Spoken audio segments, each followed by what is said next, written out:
Salam, selamat pagi saudaraku. Sekali kita bertemu dalam renungan singkat kita pada hari ini. Sebelum kita bermula apa-apa, mari kita berdoa. Saya suka memimpin kita di dalam doa. Mari kita berdoa. Bapa di sorga, kami sangat mengucap syukur karena Engkau telah memberikan kami satu hari lagi yang kami dapat sebut sebagai hari ini. Karena saya percaya semuanya karena kemurahan dan anugerah-Mu kepada kami, sehingga kami dapat menikmati hidup kami Bapa di sorga, menikmati kasih-Mu, bagaimana Engkau telah menyediakan bagi kami segala sesuatu keperluan kami, malah hal-hal yang kami tidak nampak, tidak kelihatan. Engkau ada dan bersama dengan kami memberikan kami yang terbaik.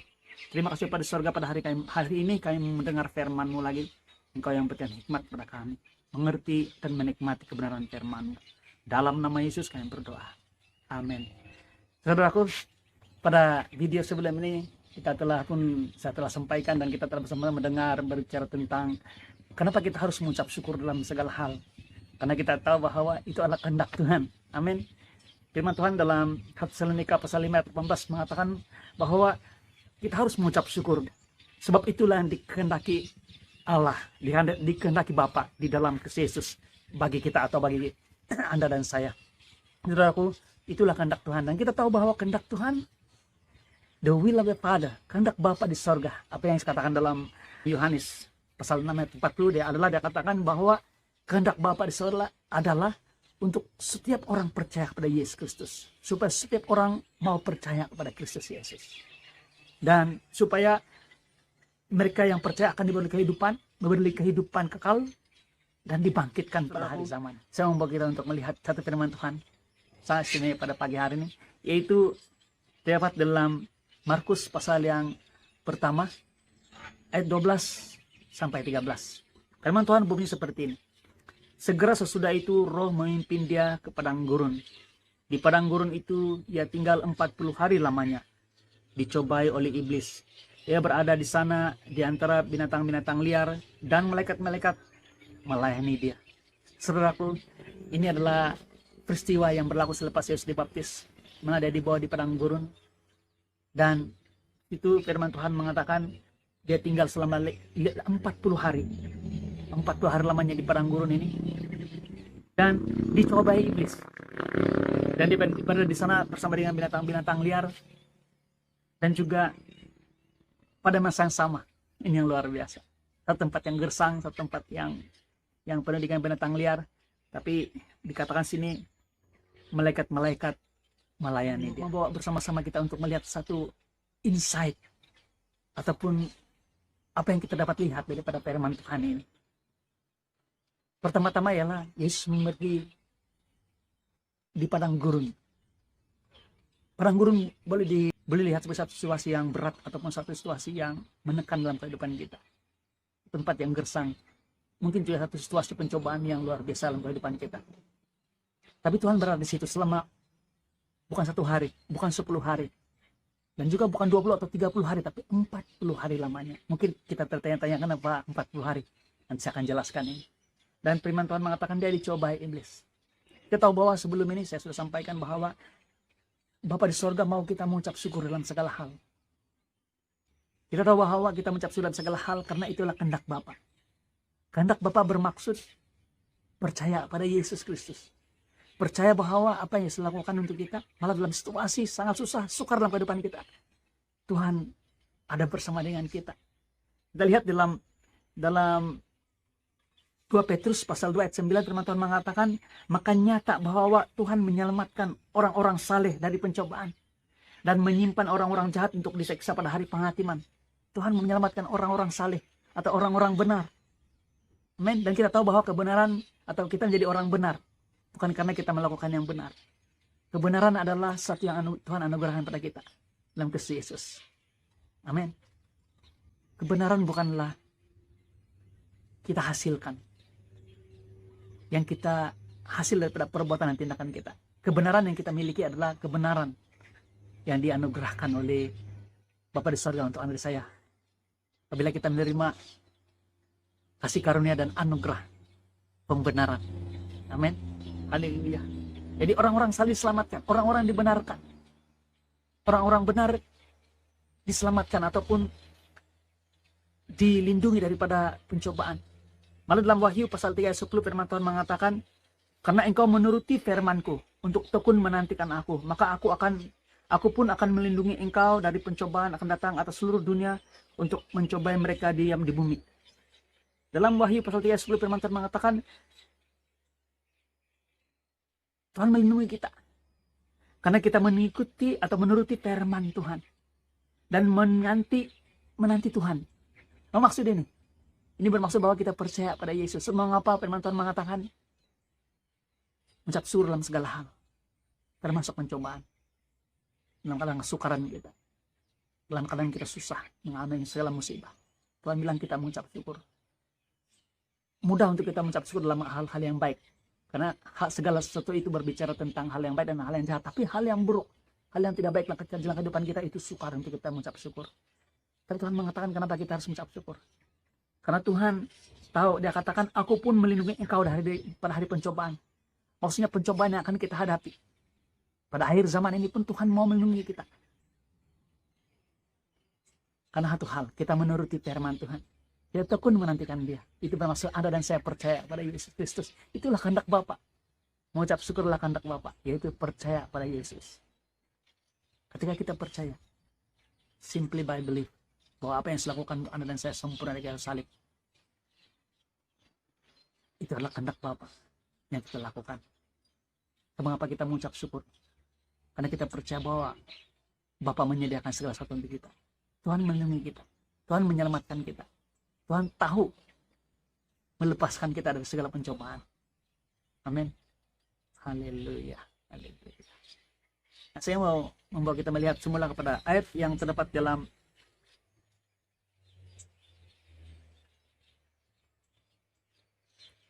Markus pasal 1 ayat 12-13, firman Tuhan mengatakan, sesegera sesudah itu Roh memimpin dia ke padang gurun. Di padang gurun dia tinggal 40 hari lamanya. Dicobai oleh iblis, dia berada di sana di antara binatang-binatang liar dan malaikat-malaikat lainnya dia. Kita tahu bahwa dalam firman Tuhan yang terdapat dalam dalam Lukas dan Matius telah dijelaskan tentang bagaimana Yesus dicobai.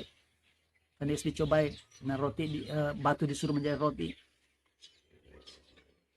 Dan Yesus bilang, manusia bukan dari roti saja, tapi dari firman yang keluar dari mulut Allah. Wah, luar biasa. Dan juga pencobaan tentang kuasa. Iblis memperlihatkan tentang segala kuasa yang ada di dunia. Dia katakan, saya akan serahkan ini semua kepada engkau jika engkau tunduk menyembah. Dan juga Tuhan Yesus dibawa ke pembumbungan bait Allah dan disuruh terjun. Dia kata, iblis mengatakan bahwa bukan karena firman Tuhan mengatakan malaikat-malaikat akan datang menyambut dia sehingga kakinya tidak akan tersentuh ke atas batu atau ke atas tanah. Tuhan Yesus menjawab bahwa janganlah mencobai Tuhan Allahmu. Amin. Lalu saya pikir bahwa firman Tuhan ini berbicara tentang tips bagaimana kita dapat mengelak daripada pencobaan ataupun keluar daripada pencobaan. Nah, memang benar bahwa jika kita melihat dan mengikuti segala firman Tuhan ataupun saya katakan tips ataupun apa yang ditunjuk cara oleh Yesus Kristus untuk menangani pencobaan, tiga jenis pencobaan ini, ya itu sangat membantu. Tapi saya melihat kali ini bahwa apa yang Yesus lakukan sebenarnya adalah sesuatu yang luar biasa, lebih daripada sekadar mengajar ataupun mendidik ataupun membentuk kita. Tuhan sebenarnya menggantikan tempat kita.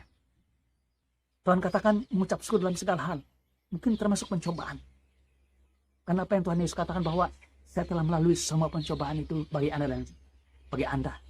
Dan saya telah menang. Dan jika saya menang, Anda pun menang.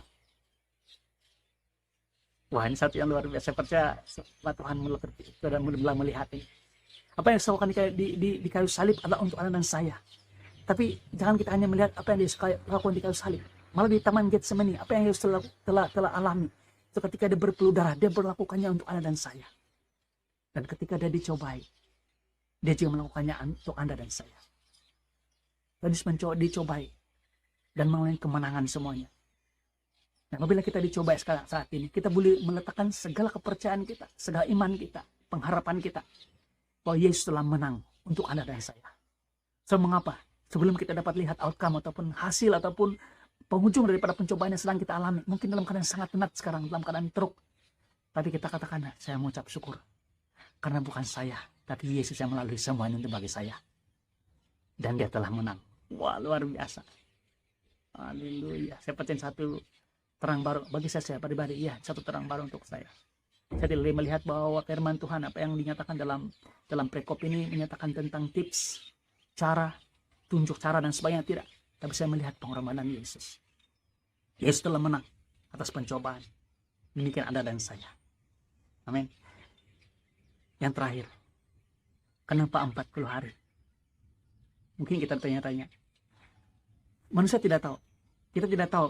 Malah zaman tidak memberitahu kita tentang sesuatu yang berkaitan dengan hal ini. Tapi pada masa sekarang ini, kitaran ataupun penggajian, saya katakan pada orang-orang yang menerima gaji. Saya cakap secara umum ini, karena ada orang yang tidak menerima gaji secara tetap, secara bulanan. Tapi rata-ratanya, apabila menerima gaji adalah berbentuk putaran dalam 30 hari. Haleluya, 30 hari. Maksudnya selalu orang ada istilah mengatakan ujung bulan, bulan tua, bulan muda, dan sebagainya macam-macam. Itu merujuk kepada kekuatan keuangan kita. Di awal bulan itu kita baru menerima ataupun di ujung bulan menerima gaji, dan itu gaji itu sampai ke ujung bulan dia semakin kurang dan sebagainya. Ini situasi kehidupan rutin. Tapi firman Tuhan ini pada hari ini sangat menghibur. Tuhan tidak berpuasa untuk 30 hari. Sehingga selama 30 hari ada berkat lagi datang. Tidak. Tapi Tuhan Yesus berpuasa 40 hari. Saya boleh katakan bahwa kalau kita menunggu sampai 30 hari untuk gaji berikutnya, kita ada ekstra lagi 10 hari. Wah, 10 hari. Tuhan Yesus berpuasa selama 40 hari. Supaya Anda dan saya bukan cukup untuk 30 hari keperluan kita. Tapi kita melebihi daripada 30 hari. Malah apabila kita menerima berkat, kita tidak dapat melihat. Kita tidak sadar. Tidak sadar bahwa sebenarnya berkat kita Tuhan telah bagi ekstra 10 hari lagi. Yaitu 40 hari. Saudaraku, saya ingin kita melihat dengan mata rohani. Sungguh luar biasa apa yang Yesus lakukan untuk kita. Yesus tidak berpuasa 30 hari, tapi dia berpuasa 40 hari. Supaya Anda dan saya menerima 10 hari. 10 hari ekstra berkat dari Tuhan. Setiap bulan. Tapi sebenarnya bukan hanya 10 hari. Bukan hanya 40 hari.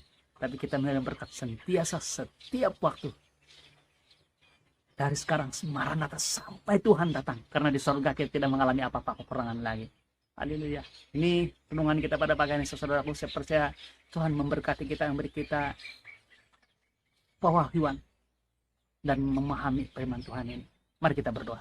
Bapak saya terima kasih Tuhan, firman-Mu yang telah Engkau beri pada kami. Hamba-Mu selesai di sini, tapi saya percaya Engkau terus berbicara di hati kami masing-masing, memberikan terang baru. Kenapa kami harus mengucap syukur? Saya katakan harus mengucap syukur karena ini adalah kehendak Bapa di sorga dalam segala hal. Karena Engkau telah melakukannya semua bagi kami. Engkau telah menyediakan segala sesuatu bagi kami. Engkau melindungi kami. Engkau tahu menyelamatkan kami Tuhan. Dan kami percaya pada Yesus Kristus yang telah menyelunaskan, menyempurnakan baik kami sempurna, selesai. Terima kasih Bapa di sorga, kemuliaan hanya bagi-Mu. Dalam nama Yesus kami berdoa. Amin. Sampai kita jumpa lagi saudaraku. Tuhan menyertai kita. Berkat Tuhan sentiasa bersama dengan Anda dan saya. Immanuel. Amin.